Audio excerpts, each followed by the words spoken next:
एक वाटी गव्हाच्या पिठापासून मस्त गरम गरम नाश्ता. नमस्कार, मी सुनीता नन्नवरे आणि सुनीता नन्नवरे या चॅनलमध्ये तुमचं खूप खूप स्वागत आहे. एक वाटी गव्हाच्या पिठापासून आहे ना मस्त गरम गरम नाश्ता बनवणार आहोत आपण आज. मी इथं घेतलेलं आहे 1 वाटी गव्हाचं पीठ.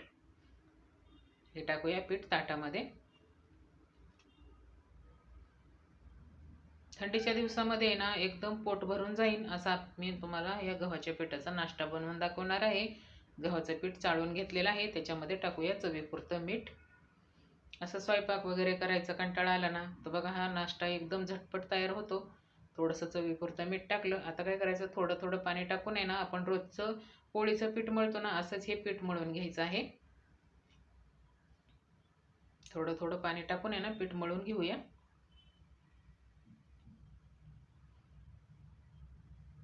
बघा इथं पीठ मळून झालेलं आहे. थोडंसं तेल टाकायचं आणि तेल टाकून हे पीठ थोडं अजून 1 मिनिटभर मळून घ्यायचं. पीठ मळून झालं. आता एक पोळपट घेऊया. पोळपटवरती ना एकदम छोटे छोटे गोळे घ्यायचे करून असे. लागलं तर पीठ हाताला पीठ चिटकलं ना तर कोरडं पीठ घेणार आहे आपण, नाहीतर असंच बनवायचं. बघा हाताने ना असे पण हे शेंगोळे बनवून घेऊया पोळपटवरती. बघा असे शेंगोळे बनवून घेऊ.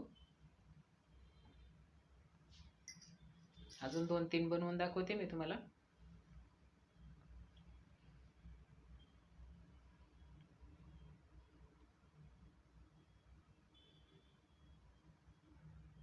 असं बनवायचं आणि ते चिटकवायचं तिथंच. एकदम झटपट तयार होतं बघा.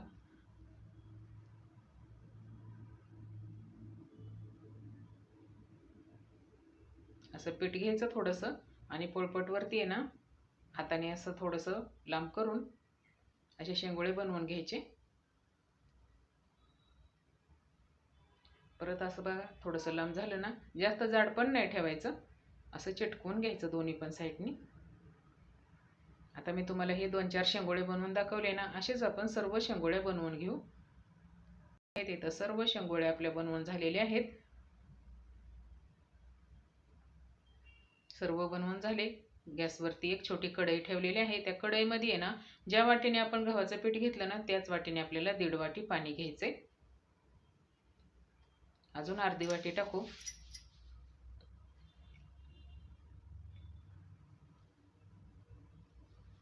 आता टाकायचं आहे गूळ अर्धी वाटी. ज्या वाटीने आपण पीठ घेतलं ना त्याच वाटीने मी अर्धी वाटी गूळ बारीक करून घेतलेला आहे. गूळ टाकून आहे ना पाण्याला उकळी आणायची एक. इथे आहे ना 3 विलायची मी थोडेसे फोडून घेतलेले आहेत. विलायची टाकून आहे ना आता मस्तपैकी याला एक उकळी आणूया. बघा मीडियम गॅसवरती आहे ना पाण्याला एक उकळी आणायची.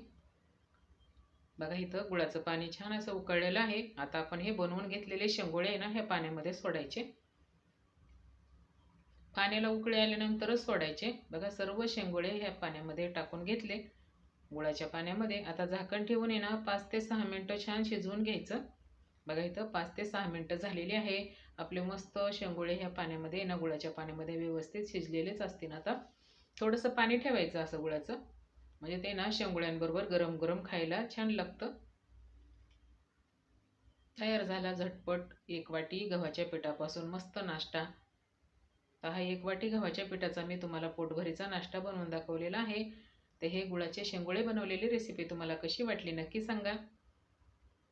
आपण हे शेंगोळे सर्व करून घेऊया. तयारच झालेले आहेत. शेंगोळे आपण ताटलीमध्ये सर्व करून घेऊ. असं मस्त थंडीमध्ये ना खायला खूप छान लागतात हे शेंगोळे. कुणाला गुळाचे शेंगोळे आवडतात, कुणाला तिखट शेंगोळे आवडतात. तर इथं मी गोड शेंगोळे तुम्हाला मी बनवून दाखवलेले आहे. या पद्धतीने ना स्वयंपाक वगैरे करायचा कंटाळा आला ना तर हे शेंगोळे करून बघा, तुम्हाला नक्कीच ही रेसिपी आवडणार. वरून टाकूया थोडंसं साजूक तूप. घरात अशी म्हातारी माणसं वगैरे असली ना तर त्यांना असं भाकर ही खाता येत नसली तर असे बनवून द्यायचे शेंगोळे खायला. तर हे गुळाचे शेंगोळे बनवलेली रेसिपी तुम्हाला कशी वाटली नक्की सांगा. आणि या पद्धतीने तुम्ही पण एकदा ही रेसिपी नक्की बनवून बघा. सुनीता नन्नवरे चॅनलला लाईक करा, शेअर करा, सबस्क्राईब करा. भेटूयात पुढच्या रेसिपीला.